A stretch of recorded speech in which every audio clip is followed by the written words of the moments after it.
Assalamualaikum warahmatullahi wabarakatuh.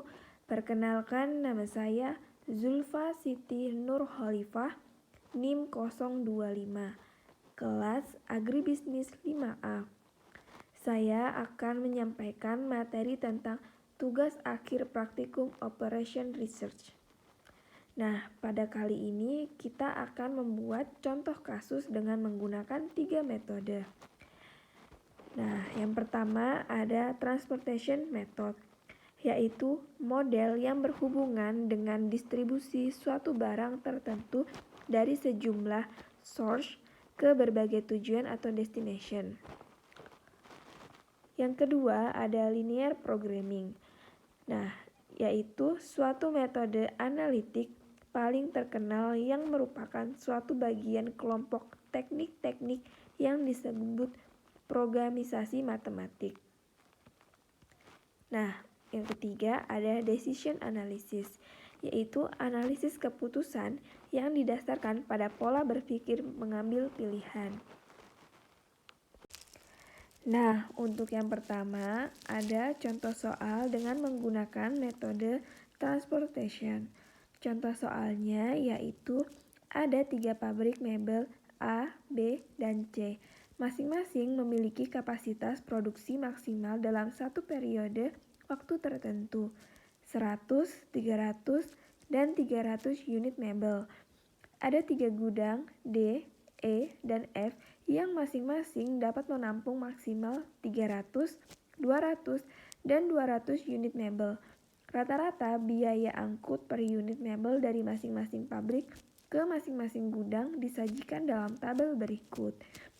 Berikut ini merupakan tabel rata-rata biaya angkut setiap unit mebel dari masing-masing pabrik ke tiap-tiap gudang yang berbeda.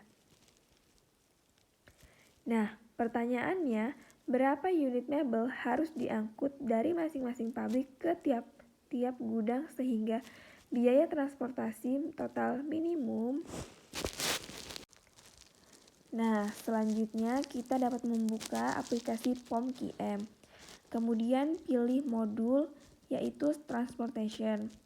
Lalu masukkan judulnya. Kemudian number of scores-nya kita pilih 3.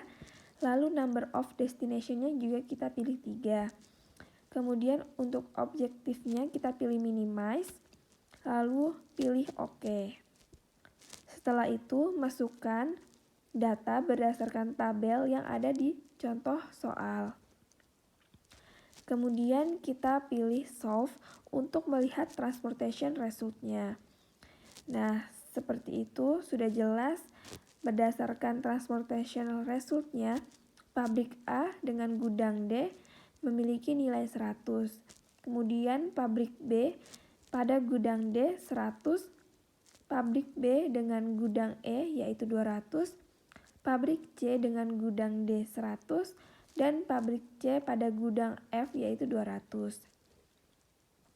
Setelah itu untuk melihat final solution table kita dapat mengkliknya untuk melihat hasilnya. Kemudian ada marginal cost, iteration, shipment with cost, dan shipping list. Selanjutnya untuk contoh soal nomor 2 yaitu menggunakan metode linear programming. Contoh soalnya yaitu sekelompok tani transmigran mendapatkan 12 hektar tanah yang dapat ditanami padi, jagung, dan palawija. Karena keterbatasan sumber daya, petani harus menentukan berapa bagian yang harus ditanami padi dan berapa yang harus ditanami jagung. Sedangkan untuk palawija ternyata tidak menguntungkan. Dalam satu masa tanam, tenaga yang tersedia hanya 3.180 jam per orang. Pupuk juga terbatas, tak lebih dari 960 kg. Sedangkan air dan sumber daya lainnya diasumsikan cukup tersedia. Diketahui juga bahwa untuk menghasilkan 1 kuintal diperlukan 24 jam orang tenaga dan 8 kg pupuk. Dan untuk 1 kuintal diperlukan 18 jam orang tenaga dan 4 kg pupuk. Kondisi tanah memungkinkan menghasilkan 100 kuintal padi per hektar atau 40 kuintal jagung per hektar. Pendapatan petani dari 1 kuintal padi adalah 64.000 dan dari 1 kuintal jagung yaitu 40.000. Dan dianggap bahwa semua hasil tanamnya selalu habis terjual.